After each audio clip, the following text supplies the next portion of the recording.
తల్లిపాలలో శిశువు యొక్క సమగ్ర అభివృద్ధికి కావలసిన పిండి పదార్థాలు, కాల్షియం, ఐరన్, ఖనిజాలు, విటమిన్లతో పాటు వివిధ పోషకాలతో కూడిన ఆహారం సమపాలలో లభిస్తాయని జిల్లా కోఆర్డినేటర్ మాటేటి శ్రీనివాస్ తెలిపారు.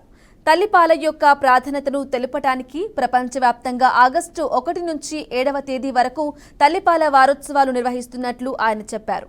పెద్దపల్లి జిల్లా సుల్తానాబాద్లో లయన్స్ క్లబ్ ఆధ్వర్యంలో తల్లిపాల వారోత్సవాలు నిర్వహించారు. గాంధీనగర్ ఐసీడీఎస్ ప్రాజెక్టు అంగన్వాడీ కేంద్రంలో తల్లిపాల విశిష్టతపై గర్భిణీలు, బాలింతలకు అవగాహన కల్పించారు. అనంతరం పండ్లు, బ్రెడ్ల ప్యాకెట్లు పంపిణీ చేశారు. ఈ కార్యక్రమంలో క్లబ్ అధ్యక్షులు మాటేటి సంజీవ కుమార్, కోశాధికారి పూసాల సాంబమూర్తి, సభ్యులు ఆడెపు సదానందం, దాసరి ప్రసాద్, నాగమల్ల ప్రశాంత్ కుమార్, ఏఎన్ఎం శారద, అంగన్వాడీ టీచర్లు విజయలక్ష్మి, అంజలి, ఆశా వర్కర్లు స్వరూప, సుగుణలతో పాటు బాలింతలు, గర్భిణీలు పాల్గొన్నారు. తల్లిపాల యొక్క ప్రాధాన్యతను వివరించడంలో భాగంగా ప్రపంచవ్యాప్తంగా ఆగస్టు 1 నుండి 7వ తారీఖు వరకు తల్లిపాల వారోత్సవాలను ఘనంగా నిర్వహించడం జరుగుతుంది.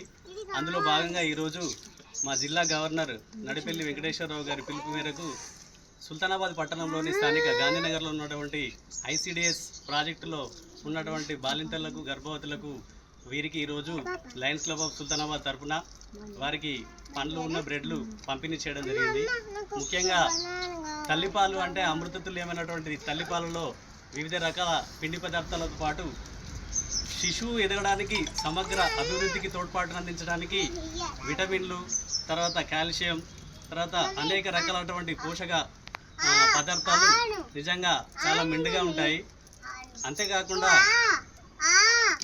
తల్లి తన పాలను శిశువుకి ఇచ్చినప్పుడు వారిద్దరి మధ్య ఒక రకమైనటువంటి అనుబంధం చక్కగా ఏర్పడుతుంది. అంతేకాకుండా తల్లి పాలు ఇవ్వడం వల్ల తల్లితో పాటు శిశువుకు వివిధ రకాల రోగాలు అంటే వ్యాధి నిరోధక శక్తిని కలిగించేటటువంటి అందులో ఉన్నటువంటి పోషకాల వల్ల తల్లి, శిశువు ఆరోగ్యంగా ఉండడానికి ఈ యొక్క తల్లిపాల విశిష్టత అనేది ఈ సందర్భంగా మనం చెప్పుకోవడం జరుగుతుంది. అంతేకాకుండా తల్లిపాలలో అమృతతుల్యంతో సమానమైనటువంటి పోషకాలు